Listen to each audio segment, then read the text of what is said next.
Good morning, folks. This is Monday morning.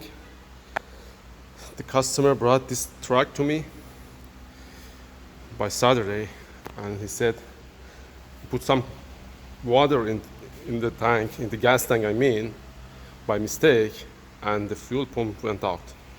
So the process for taking the gas tank out is pretty easy. Take those bolts out.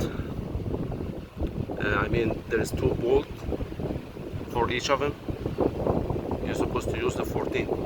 And take the hose from here, the filler, and the other one, the evaporation hose off. Take the canister hose off.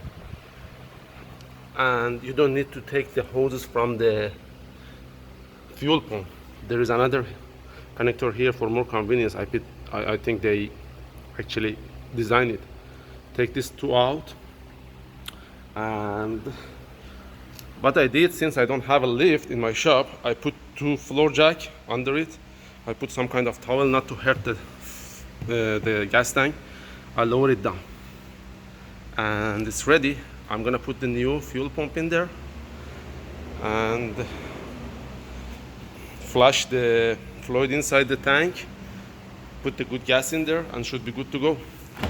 2014, let me see, actually 2016 Toyota Tundra V8 4.6. Okay guys, that was Monday morning task.